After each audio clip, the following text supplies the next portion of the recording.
ဒီကားရဲ့လှတရားကိုလူတိုင်းငင်းကြည့်ရပြီမယ်ဒီကားပေါ်ပါလာရတဲ့တမိုင်းကြောင်းကတော့မျက်ရည်ဆက်လက်ဖြစ်ခဲ့ရတဲ့ကြက်တဲတစ်ခုကနေစတင်ခဲ့တာပါ1960ပြည့်နှစ်ဝန်းကျင်ဂျာမနီနိုင်ငံကပေါ်ရှေကားကုမ္ပဏီကြီးဟာအကြီးကျယ်ဒုက္ခရောက်မဲ့ခြေနေနဲ့ရင်ဆိုင်ခဲ့ရပါတယ်ကြောင်းရင်းကတော့သူတို့ကဒီကားဝင်ငွေရရှိနေတဲ့အမေရိကန်ဈေးကွက်မှာ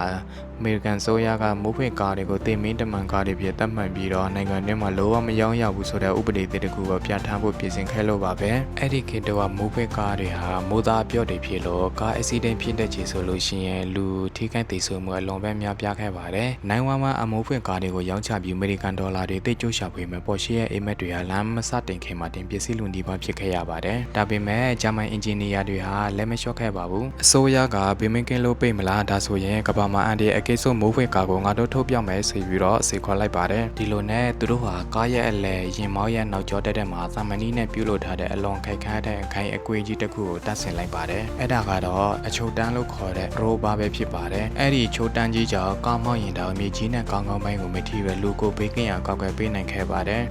1965ခုနှစ်မှာတော့ပေါ်ရှေဟာကမ္ဘာပထမဆုံးဘေးကင်းလို့ချိုတဲ့မိုးဖွင့်ကားပြပေါ်ရှေ911တာကာကိုမိတ်ဆက်ခဲ့ပါတယ်တာကာဆိုတဲ့နာမည်ကလည်းအလွန်တိပဲရှိပါတယ်သူတို့အခြေကြီးပူဆွဲခဲ့တဲ့အီတလီယာတာကာဖလော်ရီယိုကားပြိုင်ပွဲကိုဂိုးပြုထားတယ်လို့အီတလီစကားအရာတာကာဆိုတာဒိုင်းလွှားသို့မဟုတ်ဒိုင်းကာလိုအဓိပ္ပာယ်ရပါတယ်။ကာစီသူကိုဒိုင်းကာလိုကောက်ွယ်ပေးမဲ့ဒီအချိုတန်းကြီးနဲ့နာမည်ရဲ့လည်းကွက်တီကျသွားခဲ့တာဖြစ်ပါတယ်။ KO ပိုင်းတာကာကားတွေအမိုးကိုဖွေးချင်ရဲ့လူကိုယ်တိုင်ကားပေါ်ဆင်လက်နဲ့ဖြုတ်ပြီးတော့ကားရှိဖို့တဲ့ခောက်ထဲရတာဖြစ်ပါတယ်။နောက်ဘက်မှန်ဆိုလို့ရှိရင်လည်းပလတ်စတစ်အသားကိုမှဇင်းနဲ့ဆွဲဖွဲ့ရတဲ့ပုံစံဖြစ်ပါတယ်။နောက်ပိုင်း1969မှာတော့ပုံမလှပပြီးမြေကွင်းကျဲတဲ့လိုဝန်တန်မှန်သားပြင်ကြီးကိုစားထိုးတက်ဆင်ခဲ့ပါတယ်။ဒီဇိုင်းကလှပေမဲ့လက်နဲ့ဖြည့်ရတာလှုပ်ချိုးတဲ့အတွက်ကြောင့်ယနေ့ခေတ်ပေါ်မော်ဒယ်တွေမှာတော့ပေါ်ရှေဟာလျှက်ဆက်မှုခောက်စင်းနေကြီးကိုထည့်ပေးလိုက်ပါတယ်။အခုဆိုရင်ကားထဲကနေခလုတ်တစ်ချက်နှိပ်လိုက်ရုံပဲ။အမိုးဖွင့်တက်ချေဆိုလို့ရှိရင်နောက်က